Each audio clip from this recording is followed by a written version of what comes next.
Welcome to World Mission Topics, Lesson 9. I do not own the rights to this music.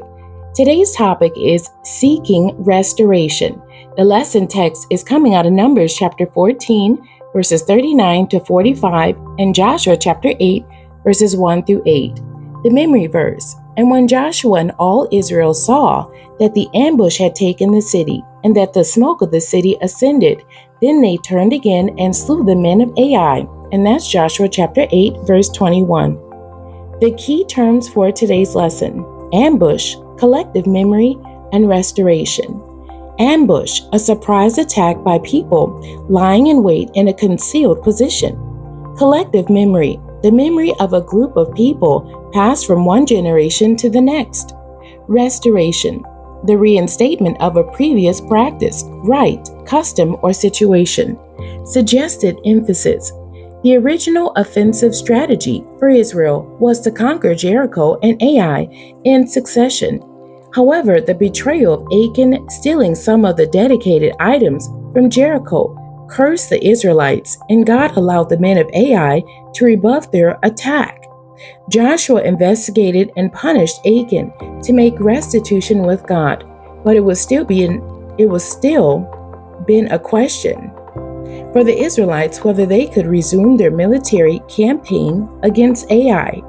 After all, they had collective memory of the failure of their fathers to take possession of the land, because the people believed the negative report of the spies 40 years earlier. The Lord declared of that generation, "Surely they shall not see the land, which I swear unto their fathers, neither shall any of them that provoke me see it." And that's Numbers chapter 14, verse 23. When Moses relayed that message, the Israelites instantly regretted their lost opportunity. A contingent of warriors thought they could make atonement by putting together their own incursion into Canaan. Moses tried to dissuade them. "Why now are you transgressing the command of the Lord, when that will not succeed?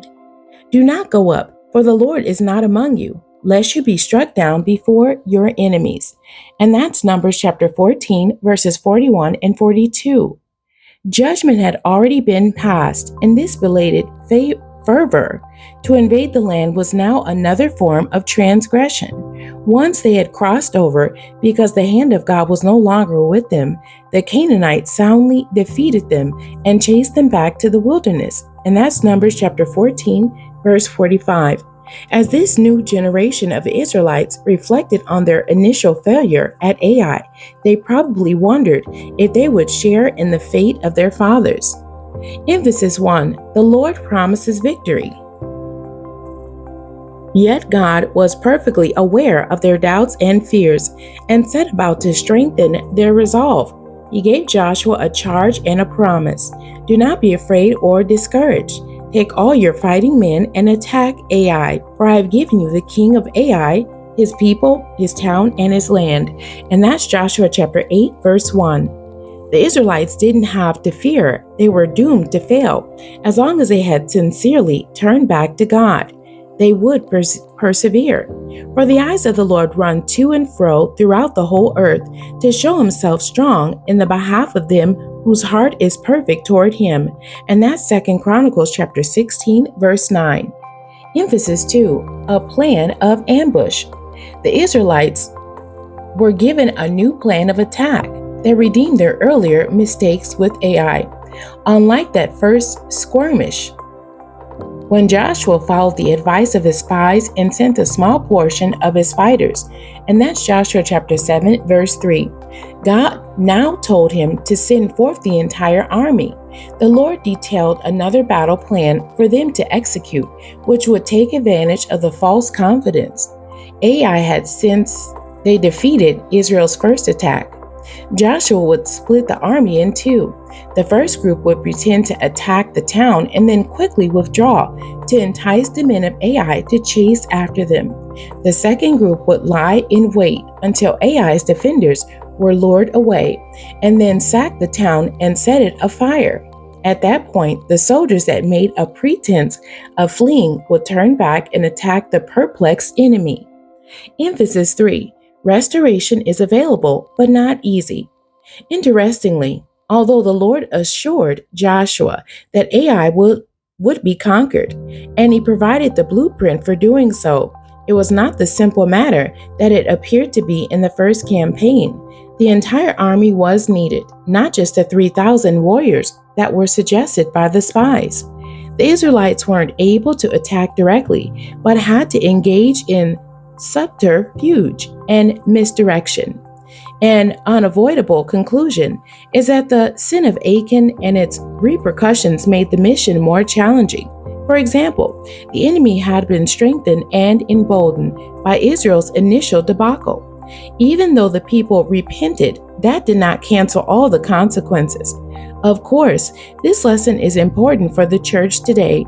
It is painfully true that where there has been failure in the testimony, the work of God is made more difficult, and efforts to reach the lost through the gospel are more hampered. God wants us to pursue restoration once we've repented for sin, but we shouldn't expect a simple process. We will need patience and courage to win back the status and reputation we squander, and this is all the more motivation to guard our testimonies. Missions application questions. Number 1. How does the Lord seem to address the fear that Joshua and the people may have had about their transgression and failure regarding Ai?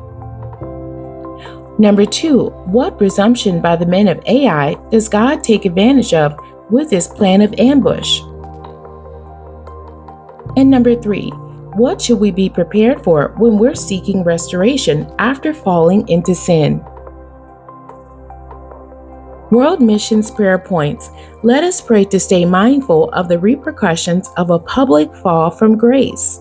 Let us pray that backslidden believers repent and seek restoration in the church. And let us thank God for being ready to forgive and plenteous in mercy. The end. God bless you and thank you for joining me today.